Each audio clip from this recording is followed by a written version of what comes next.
Hi everyone, my name is Ariel Martins and I decided to do my final project on dyslexia. So my project will cover three main areas: what dyslexia is, how you can diagnose it, and lastly, how you can support a student who has dyslexia. So part one, what it is. It's a specific learning disability that has a biological component.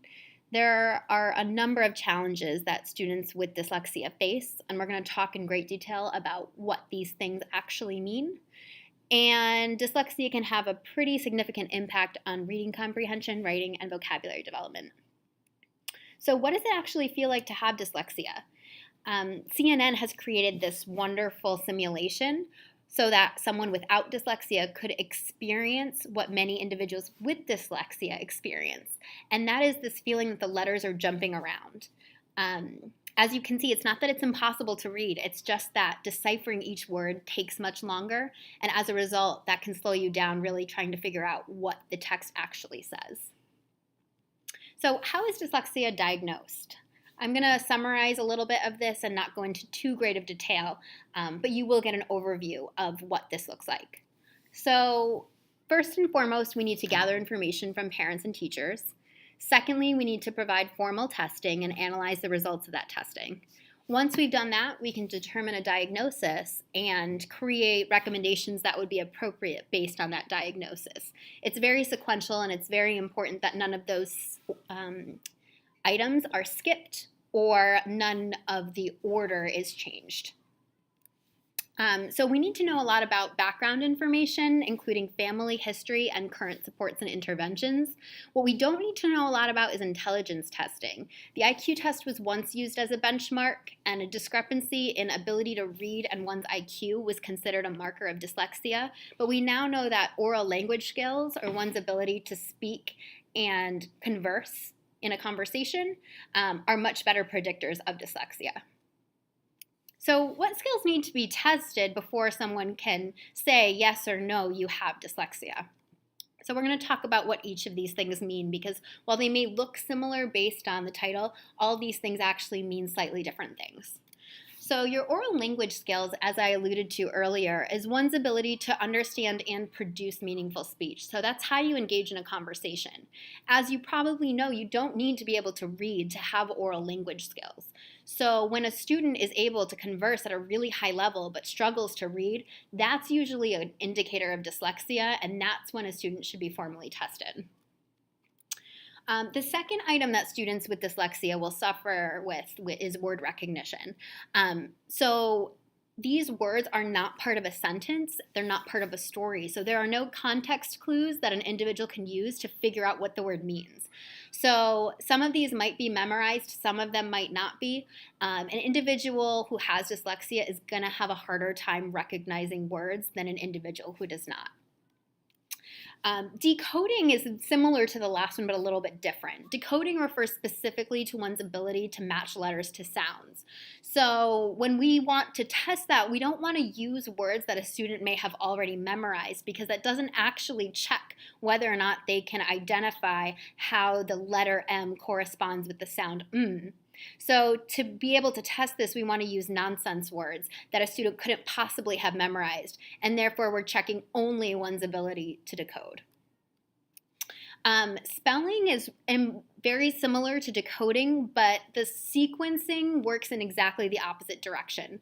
So in order to spell successfully, one has to hear a sound, and that might be hearing a sound in your head, consider possible spellings, use memory to decide a proper one, and then lastly, repeat this process for each sound in the rest of the word and put it all together. So this has a lot more steps to it than does decoding. And this skill is often the greatest weakness for someone with dyslexia.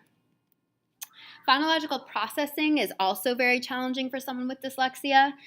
It talks all about sounds. So, for example, you might say to a student, say the word cat without the T.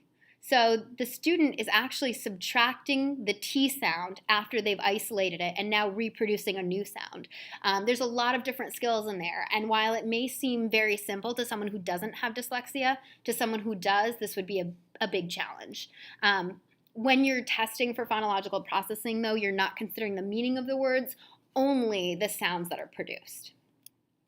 Automaticity or fluency skills is basically a test to see when a student reads, how natural does it sound? How fluent are they able to read? And oftentimes, because students spend so much time trying to figure out what letters are in front of them and how to pronounce them, their fluency is markedly different from a student without dyslexia. So you might hear someone pronounce that word cat as cat, with these very subtle breaks in between that really disrupt the flow when you listen to someone speak as they're reading. So this can be a really big challenge for individuals with dyslexia. As you might imagine, reading comprehension is really affected. It's not necessarily that the comprehension piece is a challenge for them. It's the ability to read quickly enough to be able to put the words together. There's a lot of disagreement in the literature about the relationship between working memory and dyslexia. However, it's very apparent that a student with dyslexia needs to be able to hold a lot of information in their head at a given time while they're trying to decipher a word whose letters seem to be moving around. So that added tax on your working memory doesn't leave a lot of brain power to actually understand the meaning of what's being said. By the time you figured out the word, perhaps the last word or the last paragraph is gone. So regardless of the exact relationship or the cause and effect between working memory and dyslexia, it's very clear that dyslexia is going to challenge working memory, and those two are going to really limit the possibility for strong reading comprehension. Last but not least, vocabulary knowledge will suffer with dyslexia. After third grade, a lot of students are now reading to learn as opposed to learning to read. And so a lot of vocabulary is acquired from the experience of reading. So peers who are able to read faster, read more, may acquire vocabulary at a much quicker pace. So you'll find that students with dyslexia usually have a stronger oral vocabulary than written vocabulary. And that should come into play as you consider potential accommodations. So last but not least, how can you support someone with dyslexia? So there's assistive technology support. There's speech-to-text software on the iPad, which is wonderful, and you can also download an app called iSpeech, which allows you to move in reverse, text-to-speech. And that really allows an individual to engage with text or to produce text, depending on the need. A smart pen is fantastic because as a student is taking notes, it also is recording the lecture or the class that it's happening. So if a student is spending a long time trying to produce a certain letter and misses the remainder of the sentence, they can come back to it later and listen to the remainder of the sentence and catch up on the material that was missed. So that's a really wonderful feature. And last but not least, a word processor is really powerful because of the spell check feature. And as I mentioned earlier, spelling is the single greatest difficulty for individuals with dyslexia. So allowing that spell check to alleviate the stress of spelling is really, really huge. The materials that a teacher uses can also be really helpful to a student with dyslexia. Providing summaries is wonderful. Blocking out unnecessary stimuli.